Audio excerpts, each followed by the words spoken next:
describe him to me. And Muslims, look at the description of your Rasul. And for some, this would be the first time you hear what your Prophet looked like. I saw a man of striking appearance.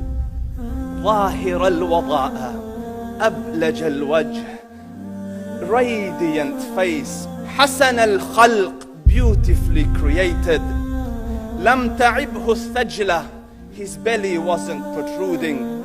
وَلَمْ تُزْرِ بِهِ السَّعْلَةِ, nor was his head disproportionate and small. وَسِيمٌ قَسِيم, proportionate and delicate, finely made, a specimen of a creation.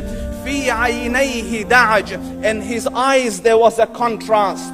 The dark was immensely dark, the white was excessively white. وَفِي أَشْفَارِهِ وَطْفٌ, and his eyelashes were long. وَفِي صَوْتِهِ صَهْلٌ, and in his voice was a natural echo. وَفِي عُنُقِهِ سَطْعٌ, and his neck was elegantly long. وَفِي لِحْيَتِهِ كَثَاثَةٌ, his beard was full and thick. أَزَجْ أَقْرَنٌ, his eyebrows were arched, but they were not joined. It was separated. In summit, فَعَلَيْهِ الْوَقَارِ, when he was silent, dignity covered him. وَإِن تَكَلَّمَ سَمَاهُ وَعَلَاهُ الْبَهَاءِ, and when he spoke, it was audible and clear, almost commanding and overtaking. أَجْمَلَ النَّاسِ وَأَبْهَاهُمْ مِنْ بَعِيدٍ, from afar, the most striking and outstanding in appearance. وَأَحْسَنُهُمْ وَأَجْمَلُهُمْ مِنْ قَرِيبٍ, and when he came near, the best of them and the most handsome of them in closeness.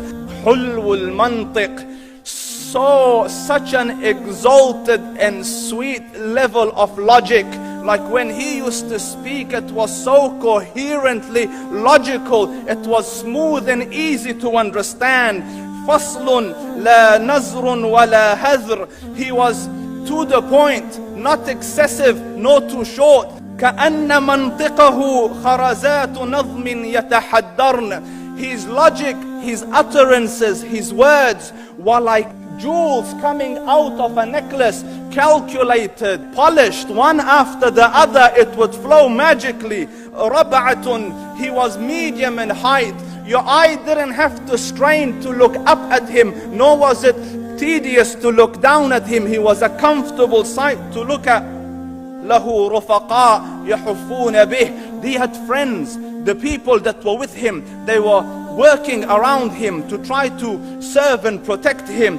إِنْ قَالَ سَمِعُوا لِقَوْلِهِ, when he used to say something, they used to hearken to what he used to say. وَإِنْ أَمَرَ تَبَادَرُوا إِلَىٰ أَمْرِهِ, when he commanded, they used to compete to fulfill the command. This is Muhammad Rasulullah. This is Muhammad Rasulullah. Anas ibn Malik says, he says, I came out one night, it was the full moon night.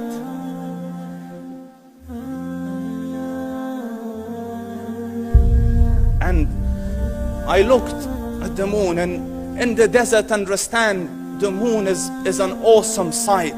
It is smooth, it is radiant, it is clear, it is gentle compared to the scorching sun at which they are used to.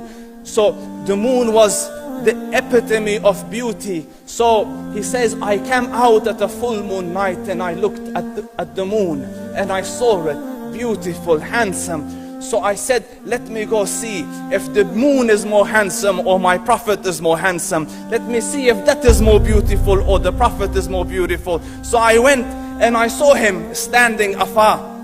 So I looked at his face and I looked at the moon, and I looked at his face, and I looked at the moon, and I looked at his face, and I looked at the moon. And he said, Wallahi, he was more handsome than the moon in its entirety. That is just the look of your Rasul. Aisha radiyallahu anha says, I was sewing with the needle. My needle dropped in the dark. I couldn't find it. I said, Ya Rasul, I can't find it. He moved his face close, and I swear, out of the radiance of his face, I found my needle. And the Prophet sallallahu alaihi wasallam was mind-bogglingly handsome, but his handsomeness was covered with waqar and jalal and hayba. The Sahaba say, when we used to sit at his feet, two feelings conflicting would come on the heart. The first one, you wanted to look at him. You wanted to behold the majesty of his face. And when you wanted to look up, shyness used to overtake you, so you used to look down. Amr ibn al-As says, I sat with him many times, but if you ask me to describe his face, I can't describe it. I wouldn't be able to look up to him ijlalan wa ta'zeeman. I couldn't look up at him. And that is why he didn't have the problems that Yusuf alayhi salam had. Because it was difficult to penetrate the awe and the splendor of the Rasul.